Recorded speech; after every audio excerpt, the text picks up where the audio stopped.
पंजाबी कहानी खान साहब। लिखारी सलीम रज़ा ठाकर। आवाज़ अजमल सिकंदरी।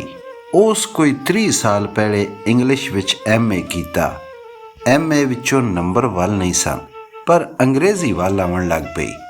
नौकरी सरकारी ना कीती, अपने पिंड ही ट्यूशनां पढ़ाउण दा काम शुरू कीता। अपना ते काम आ सौखा समझदे होणे ने, चाकरी जो भी होवे हुंदी ते बेगानी है, चंगा काम रड़का लिया ने।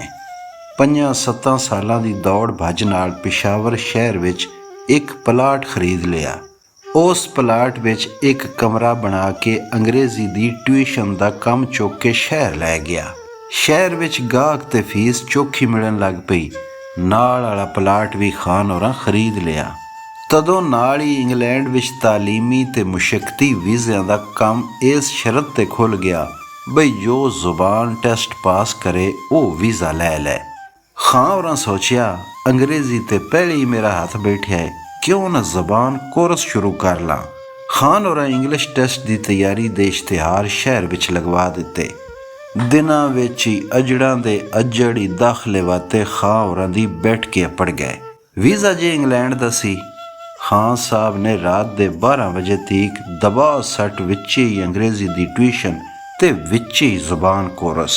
साल सवा मगरों होर यूरोपी मुल्कां भी जुबान पास सर्टिफिकेट वालियां वास्ते वीज़िਆਂ ਦਾ ऐलान कर दिता। खान होरां दा झाका पहले ही बजिया सी। उन्हां 2 महीनों विच ऑनलाइन होर यूरोपी जुबानां दे भी 50-50, 60-60 लफज याद कर लै। बालां दा टेस्ट लिख के हुंदा सी, तलफ़ुज़ दुरुस्ती दी लोड़ ही कोई नहीं सी। खान साहब ने इश्तिहार बनवा लै। इश्तिहार ते लिखवा दिता the concept IELTS and language centre.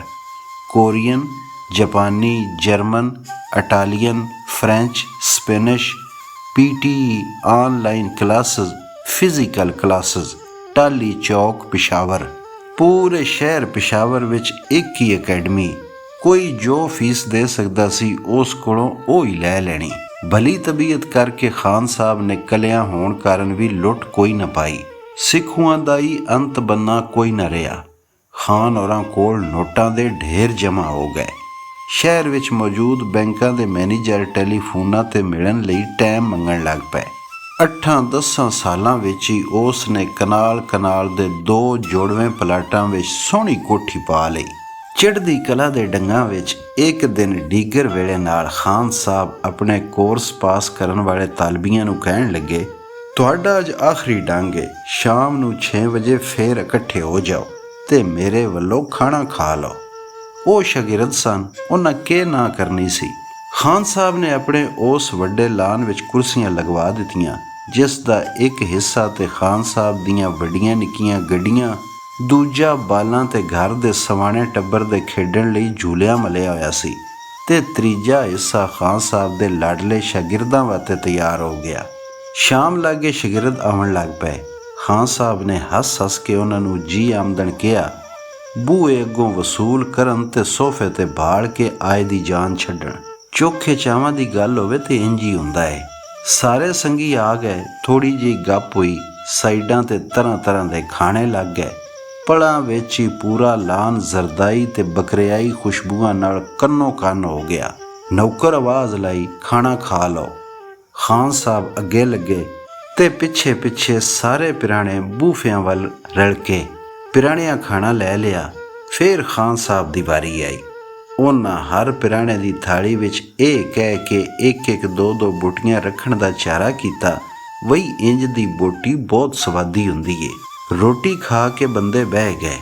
शागिर्दां विचों किसे पूछया, खान साहब तुसी जद्दी इस शहर दे हो?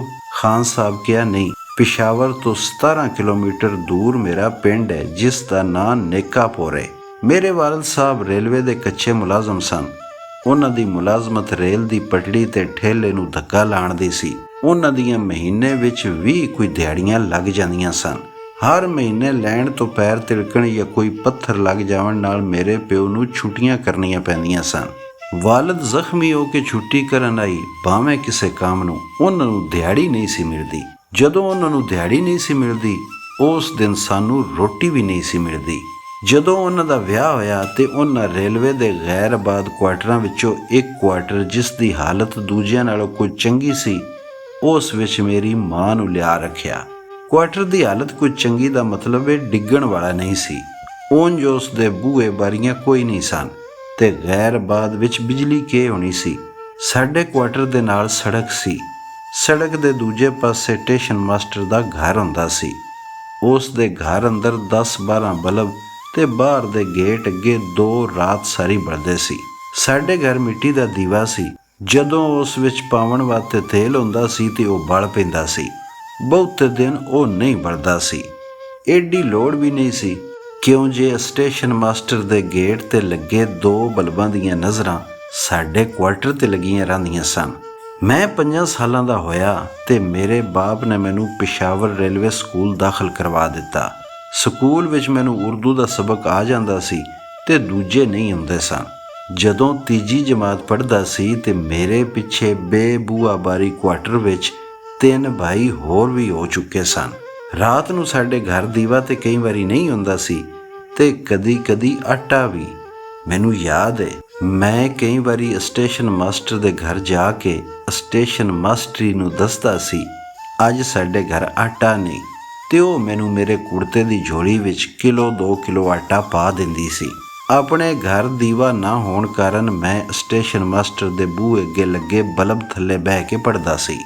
ਸਟੇਸ਼ਨ ਮਾਸਟਰ ਦੇ ਘਰ ਦੇ ਆਟੇ ਮੇਰੇ ਵੱਡਾ ਹੋਣ ਵਿੱਚ ਤੇ ਉਸ ਦੇ ਗੇਟ ਤੇ ਲੱਗੇ ਬਲਬਾਂ ਮੇਰੀ ਤਾਲੀਮ ਵਿੱਚ ਬੜਾ ਹੀ ਹਿੱਸਾ ਪਾਇਆ।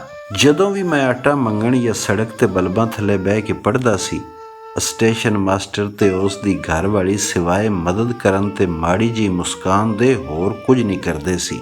ਪਰ ਉਹਨਾਂ ਦਾ ਨੌਕਰ ਜ਼ਰੂਰ ਗੱਲ ਆਂਦਾ ਸੀ, ਦੀਵਾ ਨਾ ਆਟਾ ਤੇ ਨਿੱਕੇ ਜਿਹੇ ਕੁਆਟਰ ਵਿੱਚ 2 ਹੋਰ ਵੀ ਹੋ ਪਏ ਨੇ। ਪਹਿਲੇ ਤੇ ਮੈਨੂੰ ਇਹ ਗੱਲ ਸਮਝ ਨਾ ਆਵੇ ਕਰੇ, ਜਦੋਂ ਆਈ ਤੇ ਪਹਿਲੇ ਮੈਨੂੰ ਉਸ ਨੌਕਰ ਤੇ ਵੱਟ ਲੱਗੇ ਕਰੇ, ਫਿਰ ਆਪਣੇ ਆਪ ਤੇ ਲੱਗਣ ਲੱਗ ਪਿਆ। ਮੈਨੂੰ ਪਹਿਲੇ ਉਸ ਨੌਕਰ ਤੋਂ ਨਫ਼ਰਤ ਹੋਈ, ਫਿਰ ਆਪਣੇ ਆਪ ਤੋਂ ਨਫ਼ਰਤ ਹੋਈ, ਫਿਰ ਮੈਨੂੰ ਆਪਣੇ ਅੱਬਾ ਤੇ ਅੰਮਾ ਵੀ ਅਣਬਾਣੇ ਲੱਗਣ ਲੱਗ ਪਏ। ਮੈਂ ਚੌਥੀ ਵਿੱਚ ਆ ਤੇ ਮੈਂ ਆਪਣੇ ਆਪ ਨੂੰ ਮੁਕਾਉਣ ਬਾਰੇ ਸੋਚ ਲਿਆ। ਮੈਂ ਸਕੂਲ ਤੋਂ ਵੀ ਭਾਗਣ ਲੱਗ ਪਿਆ। ਮੈਂ ਰੇਲਵੇ ਸਟੇਸ਼ਨ ਤੇ ਚਲਾ ਜਾਵਾਂ ਕਰਾਂ।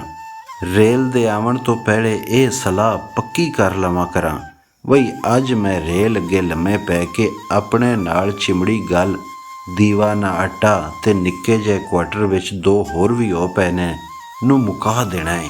ਮੈਂ ਇਹ ਸਲਾਹ ਕਈ ਵਾਰੀ ਕੀਤੀ ਤੇ ਹਰ ਵਾਰੀ ਰੇਲ ਦੀ ਪਟੜੀ ਤੇ ਰੇਲ ਦੇ ਪਹੀਆਂ ਦੀਆਂ ਚੀਕਣੀਆਂ ਆਵਾਜ਼ਾਂ ਤੋਂ ਡਰ ਕੇ ਹੌਸਲਾ ਹਾਰ ਜਾਵਾਂ ਕਰਾਂ। ਔਰ ਮੈਂ ਡਰਪੋਕ ਸੀ। ਜਦੋਂ ਮੈਂ 8ਵੀਂ ਪੜ੍ਹਿਆ ਤੇ ਸਾਡੇ ਕੁਆਟਰ ਵਿੱਚ ਅੱਗੜ ਪਿਛੜ ਮੇਰੀਆਂ 10 ਭੈਣਾਂ ਵੀ ਹੋ ਪਈਆਂ।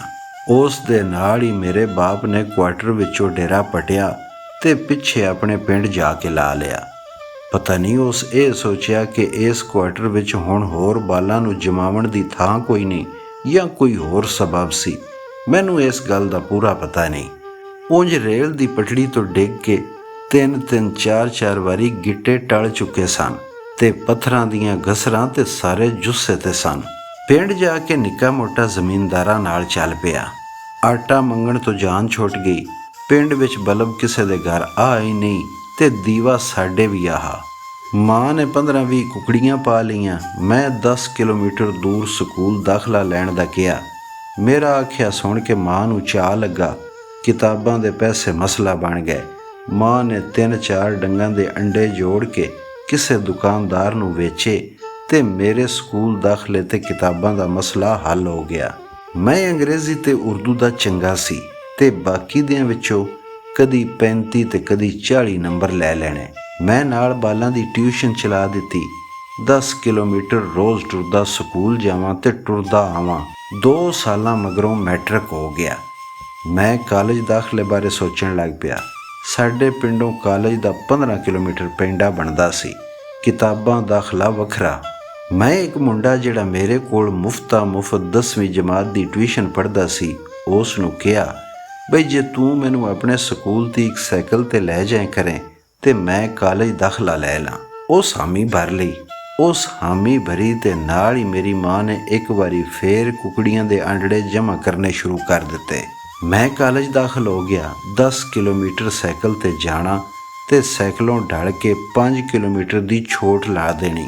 ਅੱਧੀਆਂ ਕਲਾਸਾਂ ਪੜ੍ਹਨੀਆਂ ਤੇ ਅੱਧਾ ਵੇਲਾ ਲਾਇਬ੍ਰੇਰੀ ਨੂੰ ਦੇਣਾ। ਫਿਰ ਇੰਜ ਦਾ ਵੇਲਾ ਆਇਆ ਵੀ ਮੈਂ ਕਾਲਜ ਜਾਵਾਂ ਹੀ ਲਾਇਬ੍ਰੇਰੀ ਵਾਤੇ ਕਰਾਂ। FA ਹੋ ਗਿਆ। ਅੰਗਰੇਜ਼ੀ ਉਰਦੂ ਵਿੱਚੋਂ 70-80 ਨੰਬਰ ਤੇ ਬਾਕੀਆਂ ਵਿੱਚੋਂ ਉਹੀ 35-40। ਲਾਇਬ੍ਰੇਰੀ ਦੇ ਲਾਲਚ ਨੂੰ ਮੈਂ 14ਵੀਂ ਵਿੱਚ ਦਾਖਲਾ ਲੈ ਲਿਆ।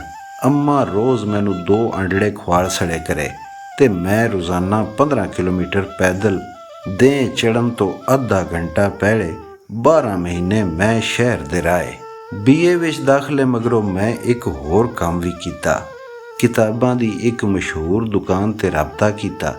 ਦੁਕਾਨ ਦਾ ਮਾਲਕ ਇੱਕ ਬਜ਼ੁਰਗ ਸੀ ਜਿਸ ਦੇ ਤਰੀਕੇ ਤੋਂ ਲੱਗਦਾ ਸੀ ਕਿ ਉਹ ਕਿਤਾਬਾਂ ਦੀ ਦੁਕਾਨ ਆਪਣੇ ਪੜ੍ਹਨ ਲਈ ਕਰਦਾ ਸੀ, ਨਾ ਕਿ ਕਿਤਾਬਾਂ ਵੇਚਣ ਵਾਸਤੇ। ਦੁਕਾਨ ਚੰਗੀ ਵਡੇਰੀ ਸੀ।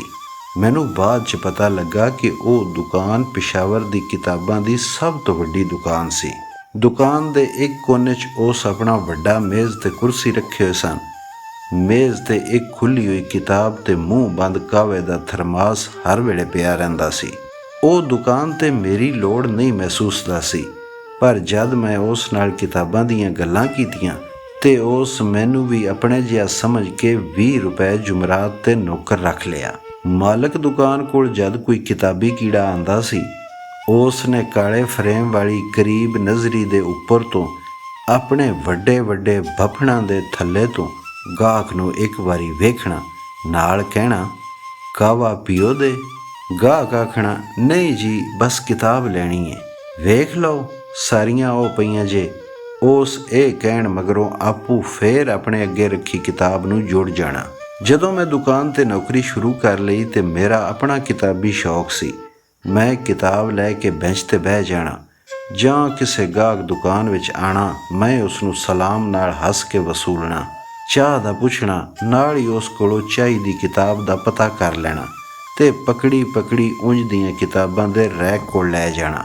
ਜਦੋਂ ਉਸ ਮਤਲਬ ਦੀ ਕਿਤਾਬ ਲੈ ਲੈਣੀ ਤੇ ਮੈਂ ਉਸ ਨੂੰ ਉਂਝ ਦੀਆਂ ਹੋਰ ਕਿਤਾਬਾਂ ਜਿਹੜੀਆਂ ਮੇਰੀ ਨਜ਼ਰ ਵਿੱਚੋਂ ਗੁਜ਼ਰੀ ਆਉਂਦੀਆਂ ਸਨ ਉਹਨਾਂ 'ਤੇ ਚਾਨਣ ਪਾਣਾ। ਇੰਜ ਕਰਕੇ ਇੱਕ ਲੈਣ ਆਏ ਨੂੰ 4 ਹੋਰ ਚੁਕਾ ਟੋਰਨੀਆਂ। ਮਹੀਨੇ ਖੰਡ ਵਿੱਚ ਦੁਕਾਨ ਦੂਣੀ ਕਰ ਲਈ। ਮਾਲਕ ਨੇ ਤਰਸ ਕਰਦਿਆਂ ਹੋਇਆਂ ਮੇਰੀ ਜੁਮਰਾਤ 30 ਰੁਪਏ ਕਰ ਦਿੱਤੀ ਤੇ ਨਾਲੇ ਮੇਰੇ ਤੇ ਮੇਰੇ ਰੋਜ਼ ਦੇ ਪੈਂਡੇ ਦਾ ਤਰਸ ਕਰਦਿਆਂ ਹੋਇਆਂ ਆਪਣੀ ਪੁਰਾਣੀ ਸਾਈਕਲ ਮੈਨੂੰ ਦਾਨ ਕਰ ਦਿੱਤੀ। ਖਾਨ ਹੋਰਾਂ ਨੇ ਆਪਣੇ ਵੱਡੇ ਲਾਨ ਵਿੱਚ ਖੜੀਆਂ ਗੱਡੀਆਂ ਵਿੱਚੋਂ ਵੱਡੀ ਗੱਡੀ ਵੱਲ ਇਸ਼ਾਰਾ ਕਰਦਿਆਂ ਹੋਇਆਂ ਦੱਸਿਆ ਕਿ ਜਿਸ ਦਿਨ ਮੈਂ ਇਹ ਗੱਡੀ ਖਰੀਦੀ ਸੀ ਉਸ ਦਿਨ ਮੇਰਾ ਦਿਲ ਕਿਤਨਾ ਖੁਸ਼ ਸੀ। ਮੈਂ ਇਹ ਦੱਸ ਸਕਣਾ, ਪਰ ਮੈਂ ਇਹ ਨਹੀਂ ਦੱਸ ਸਕਦਾ ਕਿ ਜਿਸ ਦਿਨ ਦੁਕਾਨ ਮਾਲਕ ਨੇ ਮੈਨੂੰ ਉਹ ਪੁਰਾਣੀ ਸਾਈਕਲ ਤੋਹਫੇ 'ਚ ਦਿੱਤੀ ਸੀ ਉਸ ਦਿਨ ਮੇਰਾ ਦਿਲ ਕਿਤਨਾ ਖੁਸ਼ ਸੀ। ਉਸ ਸਾਈਕਲ ਦੇ ਮਿਲਣ ਨਾਲ ਮੇਰਾ 4 ਘੰਟੇ ਦਾ ਪੈਦਲਾ 1.25 ਘੰਟੇ ਤੋਂ ਘੱਟ ਹੋ ਗਿਆ। ਹੁਣ ਤੁਸੀਂ ਆਪ ਦੱਸੋ, ਮੈਂ ਤੁਹਾਨੂੰ ਖੁਸ਼ੀ ਦੀ ਕੀ ਹੱਦ ਦੱਸ ਸਕਣਾ ਤੇ ਕੀ ਤੁਸੀਂ ਸਮਝ ਸਕਦੇ ਹੋ? ਇਹ ਤੇ ਉਹੀ ਸਮਝੇਗਾ ਜਿਹੜਾ ਬੇਬੂਆ ਬਾਰੀ ਕੁਆਟਰ ਵਿੱਚ ਪੜਿਆ, ਉੱਪਰੋਂ ਕੁਆਟਰ ਵੀ ਪਰਾਇਆ। ਮੇਰੀ ਜੁਮਰਾਤ 30 ਦੀ ਹੋ ਗਈ। ਹੁਣ ਸਾਡੇ ਘਰੋਂ ਰੋਜ਼ ਨੂਰ ਪੀਰ ਦੇ ਵੇਲੇ ਮਹੱਲੇ ਵਿੱਚ ਖਿਲਰਨ ਵਾਲੀ ਪਰਾਠਿਆਂ ਦੀ ਬਾਸ ਨੇ ਮੇਰੀ ਜੁਮਰਾਤੀ 30 ਹੋ ਜਾਣ ਦੀ ਸ਼ਿਕਾਇਤ ਲਾ ਦਿੱਤੀ। ਨਿਰਾ ਬਾਸ ਦਾ ਕਸੂਰ ਨਹੀਂ ਸੀ। ਕਿਤਾਬਾਂ ਵਾਲੀ ਦੁਕਾਨ ਤੋਂ ਲਿਆਂਦਿਆ ਪੁਰਾਣਾ ਲੈਂਪ ਵੀ ਘੱਟ ਚੁਗਲਖੋਰ ਨਹੀਂ ਸੀ। ਹੁਣ 2-3 ਮਹੱਲੇ ਵਾਲੀਆਂ ਪੈਸੇ ਦੇ ਉਧਾਰ ਦੀ ਲੋੜ ਪੂਰੀ ਕਰਨ ਲਈ ਮੇਰੀ ਮਾਂ ਨਾਲ ਸਲਾਮਾਂ ਲੇਕੀ ਵਧਾਉਣ ਲੱਗ ਪਈਆਂ। ਉਸ ਦੁਕਾਨ ਵਿੱਚ ਰੱਖੀਆਂ ਸਾਰੀਆਂ ਕਿਤਾਬਾਂ ਮੈਂ 1 ਸਾਲ ਵਿੱਚ ਪੜ੍ਹ ਛੜੀਆਂ। ਮੈਂ MA ਇੰਗਲਿਸ਼ ਕਰ ਲਿਆ। ਨਾਲ ਪਿਛਲੇ ਵੇਲੇ ਪਿੰਡ ਅਕੈਡਮੀ ਸ਼ੁਰੂ ਕਰ ਲਈ। ਅਕੈਡਮੀ ਚਾਲੂ ਕਰਨ ਮਗਰੋਂ ਮੈਂ ਦੁਕਾਨ ਮਾਲਕ ਕੋਲੋਂ ਇਜਾਜ਼ਤ ਚਾਹੀ। ਉਹ ਕਾਹਵੇ ਤੇ ਕਿਤਾਬਾਂ ਤਰ੍ਹਾਂ ਮੇਰਾ ਵੀ ਆਦੀ ਹੋ ਗਿਆ ਸੀ। ਕਹਿਣ ਲੱਗਾ, ਦੁਕਾਨ ਨਾ ਛੱਡ, ਅੱਗੇ ਨੌਕਰੀ ਦੀ ਤੈਨੂੰ ਲੋੜ ਸੀ ਤੇ ਹੁਣ ਮੈਨੂੰ ਤੇਰੀ ਲੋੜ ਏ। ਮੈਨੂੰ ਲੋੜ ਨਹੀਂ ਸੀ, ਪਰ ਮੈਂ ਸੋਚਿਆ ਜਿਸ ਮੇਰੀ ਲੋੜ ਟਪਾਈ ਏ ਉਸ ਦਾ ਮੇਰੇ ਤੇ ਵੀ ਹੱਕ ਬਣਦਾ ਏ। ਮੈਂ ਪੇਸ਼ੀ ਤੀਕ ਦੁਕਾਨ ਤੇ ਕੰਮ ਕਰਾਂ ਆਈ। ਉਸ ਮੇਰੀ ਜੁਮਰਾਤੀ 50 ਦੀ ਕਰ ਦਿੱਤੀ। ਜਦੋਂ 2 ਮਹੀਨੇ ਅਕੈਡਮੀ ਦੇ ਲੱਗੇ ਮੈਂ ਸਕੂਟਰ ਲੈ ਲਿਆ। ਹੁਣ ਤੇ ਸ਼ਹਿਰ ਪੈਂਡਾ ਕੋਈ ਨਾ ਰਿਹਾ। ਮੇਰੇ ਘਰੋਂ ਨਿਕਲਣ ਮਗਰੋਂ ਉੱਠਣ ਵਾਲੀ ਧੂੜ ਦੇ ਬਹਿਣ ਤੀਕ ਮੈਂ ਸ਼ਹਿਰ। ਜਦੋਂ ਮੈਂ ਅੰਗਰੇਜ਼ੀ ਟਿਊਸ਼ਨ ਦੇ ਨਾਲ ਪਰਾਈਆਂ ਬੋਲੀਆਂ ਸਿਖਾਉਣ ਦਾ ਕੰਮ ਸ਼ੁਰੂ ਕੀਤਾ, ਫਿਰ ਮੇਰੇ ਕੋਲ ਵੇਲੇ ਦੀ ਕਮਤੀ ਹੋ ਗਈ। ਮੈਂ ਬੁੱਕ ਸ਼ਾਪ ਵਾਲੇ ਦਾ ਤਰਲਾ ਕੀਤਾ। ਆਪਣੀ ਮਜਬੂਰੀ ਦੱਸੀ। ਭਲਾ ਲੋਕ ਸੀ, ਉਸ ਖਿੜੇ ਮੂੰਹ ਮੈਨੂੰ ਇਜਾਜ਼ਤ ਦੇ ਦਿੱਤੀ। ਮੈਂ ਫੇਰ ਵਗ ਤੱਕ ਅੱਗੇ ਤੋਂ ਅੱਗੇ ਇਹ ਕੋਠੀ ਬਣਾਈ, ਪਿੰਡ ਅੰਮਾ ਅੱਬੇ ਦੀ ਰਿਹਾਇਸ਼ ਪਾਈ। ਬਿਰਾ ਪੜ੍ਹਨ ਦੀ ਉਮਰੋਂ ਟੱਪ ਗਏ ਸਨ, ਉਹਨਾਂ ਨੂੰ ਕੰਮ ਜੋ ਕਰ ਦਿੱਤੇ। ਹੁਣ ਉਹ ਇਸ ਕਾਬਲ ਹਨ ਕਿ ਆਪਣੇ ਬਾਲ ਬੱਚਿਆਂ ਦੀਆਂ ਲੋੜਾਂ ਚੰਗੀਆਂ ਪੂਰੀਆਂ ਕਰ ਰਹੇ ਨੇ। ਖਾਨ ਸਾਹਿਬ ਦੇ ਸ਼ਾਗਿਰਦਾਂ ਨੇ ਖਾਨ ਸਾਹਿਬ ਦੀ ਗੱਲ ਬੜੇ ਧਿਆਨ ਨਾਲ ਸੁਣੀ। ਕੁੱਝਾਂ ਨੂੰ ਕਿਧਰੇ ਕਿਧਰੇ ਰੋਵਣ ਵੀ ਆਇਆ। ਰੋਵਣ ਵਾਲਿਆਂ ਦਾ ਖਾਨ ਸਾਹਿਬ ਦੀਆਂ ਗੱਲਾਂ ਨਾਲ ਕੋਈ ਸਾਂਝ ਗਿਰਾ ਬਣਿਆ ਹੋਣਾ ਹੈ। ਚੋਖੀ ਚਿਰਕੀ ਮਹਿਫਲ ਪੁੱਟਣ ਹੋਈ, ਸਾਰੇ ਘਰੋਂ ਘਰੀ ਹੋ ਗਏ। ਅਗਲੇ ਦਿਨ ਜੁਮਾ ਸੀ। ਰਾਤ ਦੀ ਮਹਿਫਲ ਵਾਲੇ ਸਾਰੇ ਦੇ ਸਾਰੇ ਆਰਾਮ ਨਾਲ 9-10 ਵਜੇ ਜਾਗੇ ਤੇ ਛੁੱਟੀ ਦੇ ਮਿੱਥੇ ਕੰਮਾਂ ਵਿੱਚ ਰੁੱਝ ਗਏ। ਪਿਛਲੇ ਪਾਰ ਦਾ ਅਖਬਾਰ ਨਿਕਲਿਆ। ਅਖਬਾਰ ਮਗਰੋਂ ਇੱਕ ਉਦਾਸੀ ਨੇ ਸਾਰੇ ਸ਼ਹਿਰ ਨੂੰ ਘੇਰ ਲਿਆ। ਅਖਬਾਰ ਦੀ ਵੱਡੀ ਖਬਰ ਸੀ, ਪੂਰੇ ਸ਼ਹਿਰ ਦੇ ਉਸਤਾਦਾਂ ਦੇ ਉਸਤਾਦ ਖਾਨ ਸਾਹਿਬ ਨੇ ਰੇਲ ਅੱਗੇ ਡਿੱਗ ਕੇ ਖੁਦਕਸ਼ੀ ਕਰ ਲਈ ਹੈ।